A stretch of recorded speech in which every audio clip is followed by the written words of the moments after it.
गली के मोड़ पर बनी एक छोटी सी चाय की दुकान कांपती हुई लालटेन की पीली रोशनी में जगमगा रही थी। लकड़ी की बेंच पर दो आदमी बैठे थे। शिवा, तूने कभी उस पुराने पीपल के पेड़ के नीचे रात में रुककर देखा है? लोग कहते हैं कि वहां सफेद साड़ी वाली औरत दिखती है। कहते हैं वो औरत असल में उसी हवेली वाली है जिसकी बरसों पहले मौत हो गई थी। सुनने में आया है उसकी लाश कभी ढंग से दफन नहीं हुई और उसकी आत्मा भटकती रहती है। हाँ रे, एक बार मेरा चचेरा भाई उधर से देर रात गुजरा था। बोला कि जैसे किसी ने पीछे से उसका नाम पुकारा। मुड़कर देखा तो कोई नहीं, लेकिन पैरों के पास ठंडी हवा का झोंका आया था। उसके बाद कई दिनों तक बुखार में पड़ा रहा। लोग बातें बनाते हैं रामलाल, लेकिन गांव के ही रघुवीर को याद है ना? वही जो शराब पीकर उस हवेली में घुस गया था। सुबह लोगों ने उसे चौपाल के पास पाया। पूरा पागल हो गया था। अब तो दो शब्द जोड़ने की भी हालत नहीं है उसकी। तो क्या तू मानता है कि भूत प्रेत सच में होते हैं? न मानूं तो क्या। आधी रात को गांव के बाहर वाले कुएं पर मत जाना। पता नहीं कौन सी परछाइयां खड़ी रहती हैं वहां। कई लोगों ने देखा है, औरत के रोने और बच्चे के हंसने की आवाजें एक साथ आती हैं। चाय की भाप और धुंधली रोशनी के बीच उनकी बातचीत लगातार गहराती जा रही थी। तभी अचानक कदमों की आहट सुनाई दी। दोनों सहमकर इधर उधर देखने लगे। गांव के सन्नाटे को चीरता हुआ उनका तीसरा दोस्त वहां आ पहुंचा। उसका चेहरा थका और बुझा हुआ था, मानो किसी अनजानी यात्रा से लौटा हो। वह पास आकर बैठ गया। कुछ देर का सन्नाटा छाया रहा। अरे तू आ गया, चल अब माहौल बनेगा। तू ही हमें कोई डरावनी कहानी सुना दे। तू तो हमेशा ऐसी कहानियां सुनाता है कि नींद उड़ जाती है। ठीक है, लेकिन ये कहानी मेरी अपनी नहीं है। ये मेरे एक दोस्त के साथ घटी थी और उसने मुझे सब कुछ वैसे ही बताया था। सच में? क्या हुआ था उसके साथ? वो कहता है एक रात वो अकेला घर लौट रहा था। रास्ता सुनसान था, चारों तरफ सिर्फ अंधेरा और ठंडी हवा चल रही थी। तभी अचानक उसे लगा कि कोई पीछे पीछे चल रहा है। फिर धीरे धीरे उसने अपनी पुरानी आदत दोहराई, डरावनी कहानियां सुनाने की। उसकी आवाज धीमी थी, पर हर शब्द माहौल को और बोझिल कर रहा था। उत्तर प्रदेश की घनी जंगलों से घिरा एक गांव है, नाम है भैरवपुर। दिन के उजाले में तो यह गांव किसी साधारण बस्ती जैसा लगता है। खेतों में काम करते किसान, चौपाल पर बैठे बुजुर्ग और कच्ची गलियों में दौड़ते बच्चे। लेकिन रात होते ही भैरवपुर की पहचान बदल जाती है। गांव पर एक सन्नाटा छा जाता है, जैसे हवा तक अपनी रफ्तार रोक लेती हो। लोग दरवाजे खिड़कियां मजबूती से बंद कर लेते हैं, क्योंकि उन्हें पता है इस गांव की रातें किसी और ही दुनिया से ताल्लुक रखती हैं। कहते हैं बरसों पहले इस गांव में एक ऐसी घटना हुई थी जिसका जिक्र आज भी फुसफुसाकर किया जाता है। उस घटना के बाद से भैरवपुर की हवाओं में एक साया बस गया। कुत्तों का एक साथ रो पड़ना, पुराने पीपल के पेड़ से आती कराहटें और उस सूखे कुएं के पास सुनी जाने वाली औरत की चीखें, ये सब किसी भ्रम का हिस्सा नहीं, बल्कि इस गांव की सच्चाई है। रात का वक्त था, लगभग 10:30 बज रहे थे। गांव में हल्की हल्की हवा के साथ बारिश भी हो रही थी। यहाँ सूरज के बेटे की तबीयत बिगड़ती ही जा रही थी। कोने में हल्की सी एक लालटेन जल रही थी। दोनों पति पत्नी अपने बच्चों की तबीयत को लेकर चिंतित थे।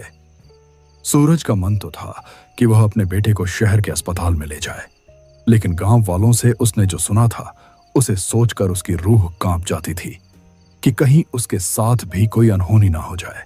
सुनिए जी, बाबू की हालत बिगड़ती जा रही है, कुछ कीजिए वरना देर हो जाएगी। हाँ, अब और रुकना ठीक नहीं। मैं बाबू को लेकर साइकिल से ही शहर के अस्पताल निकलता हूँ। अकेले? रात का वक्त है जी, रास्ता सुनसान है, मुझे बहुत डर लग रहा है। डर मुझे भी है, पर बाबू की जान से बढ़कर कुछ नहीं। चाहे रास्ता कैसा भी हो, मैं उसे शहर जरूर ले जाऊंगा। हिम्मत रखना।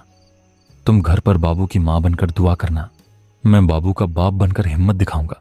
भरोसा रखना, मैं बाबू को ठीक करके ही वापस लाऊंगा। उस रात एक पिता अपने बेटे की जान बचाने के लिए एक ऐसे खौफनाक सफर पर निकल पड़ा था जहां कदम कदम पर खतरा था। इस गहरे अंधेरे के बीच साइकिल चला रहे सूरज के मन में डर बढ़ता जा रहा था। इस डर का कारण था शहर की तरफ जाने वाला यह इकलौता रास्ता। बारिश अब और तेज हो चुकी थी। बूंदें सूरज के चेहरे पर पड़कर जैसे उसे बार बार चेतावनी दे रही थीं, लेकिन उसके पास ठहरने का वक्त नहीं था। बेटे की सांसें भारी हो रही थीं।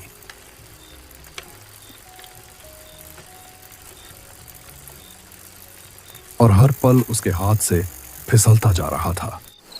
रास्ता सुनसान था।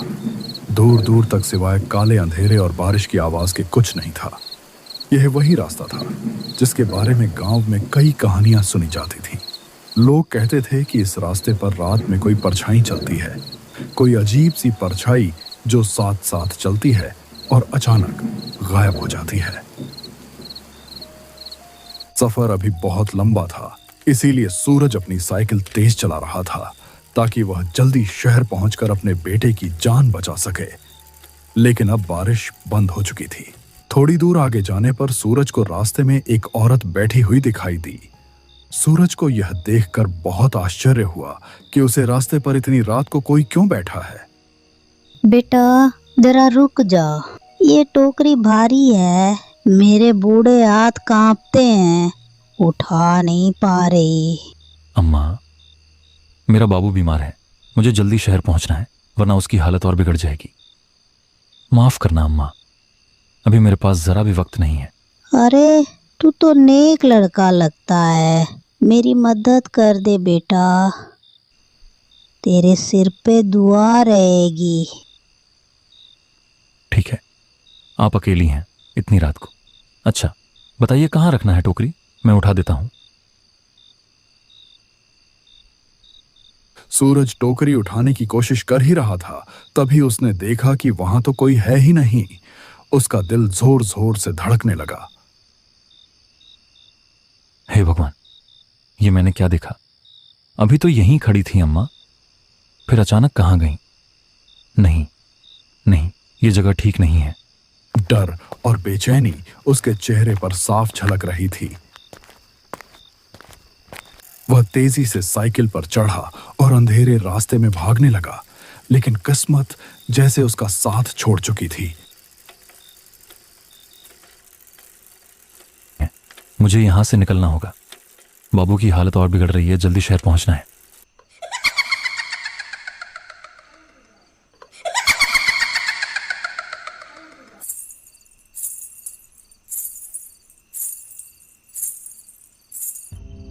अचानक उसकी पुरानी साइकिल की जंग लगी चेन जमीन पर गिर गई।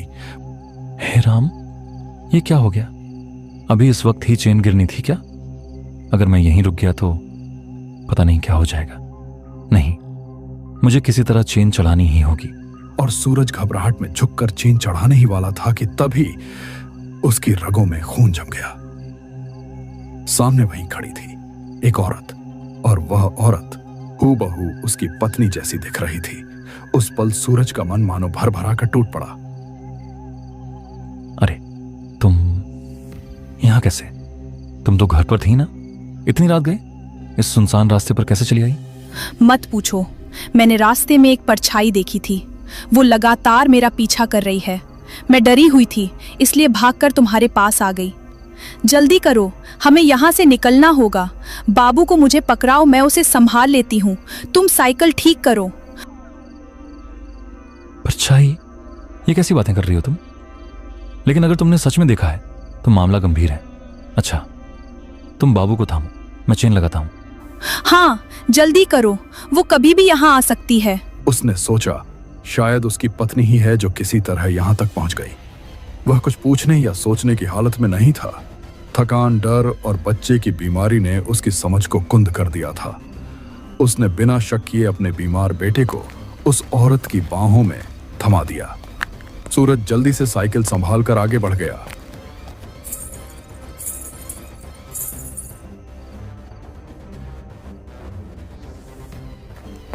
लेकिन कुछ ही दूरी तय करने के बाद उसके मन में अचानक अजीब सा खटका हुआ। उसने कांपते हुए पीछे मुड़कर देखा। और यह नजारा उसकी रूह तक को चीर गया।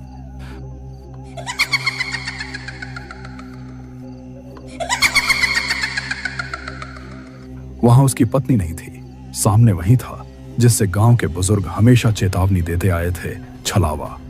उसका असली भयानक रूप अब सामने था और उसकी पकड़ में सूरज का छोटा सा बाबू था। मेरे बाबू को छोड़ दे, ये मेरा बच्चा है। तू इसे क्यों ले आई? ओ मां, मैंने तो तुझे अपनी पत्नी समझा था। आंसू बारिश के कतरों के साथ मिल गए और उसकी दौड़ती हुई सांसें पागलपन की हद तक तेज हो गईं। वह ठोकर खाता, गिरता, फिर उठता और भागता रहा। उसके सीने में सिर्फ एक ही बात थी, किसी भी तरह बाबू को बचाना है। डर अब भी था, लेकिन उस डर के नीचे छिपा पिता का हौसला कहीं ज्यादा बड़ा था। मेरा बाबू मुझे लौटा दे।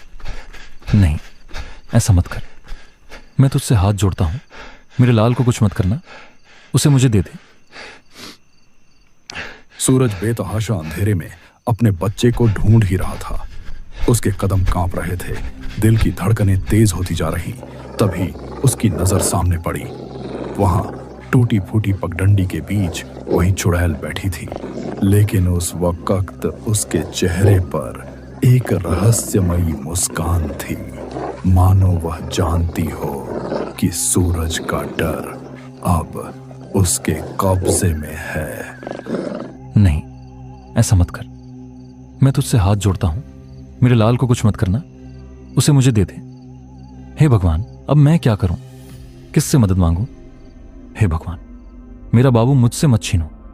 वो तो मेरी सांसों की डोर है, उसके बिना मैं जिंदा नहीं रह पाऊंगा। ओ परछाई, तुझसे मैं डरता नहीं, मगर मेरा लाल तेरा नहीं है। वो मेरी रूह का टुकड़ा है, उसे लौटा दे। अगर मेरी जान चाहिए तो ले जा, पर मेरे बाबू को छोड़ दे। मैं अपनी आंखों की रोशनी भी तुझ पर वार दूंगा। बस मेरा बच्चा मुझे लौटा दे। छलावा ने अपनी लाल आंखें चमकाईं। वह जैसे ही बाबू को चोट पहुंचाने के लिए अपना काला हाथ उठाता, तभी अचानक अंधेरे को चीरती हुई मोटरसाइकिल की तेज हेडलाइट उधर आ पड़ी।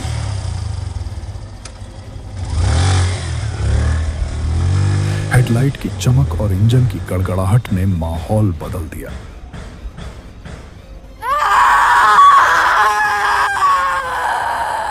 छलावा ने चीख मारी और अगले ही पल धुएं की तरह गायब हो गया। बाबू उसकी पकड़ से छूटकर जमीन पर गिर पड़ा। सूरज ने दौड़कर अपने लाल को उठा लिया, कांपते हाथों में उसे सीने से चिपका लिया। आंसुओं से उसका चेहरा भीग गया। आसमान से बरसती बूंदें अब उसे डरावनी नहीं लग रही थीं, बल्कि जैसे राहत का आशीर्वाद बनकर बरस रही थीं। अरे सूरज, ये तू यहां इस हालत में? और ये तेरी आंखें लाल क्यों हैं? भाई, तू सही समय पर आया, वरना मेरा बाबू, मेरा लाल मुझसे हमेशा के लिए छिन जाता। किसने छीना था? कौन था यहां? वो कोई औरत नहीं थी, वो तो छलावा था। उसी ने मेरी आंखों के सामने मेरी पत्नी का रूप बनाकर मुझे धोखा दिया और मेरे बाबू को लेकर भाग गया। भाई, मैं मर ही गया था डर से। ये तो तेरी बाइक की आवाज थी जिसने उसे भगा दिया, वरना मेरा सब कुछ खत्म हो जाता। छलावा?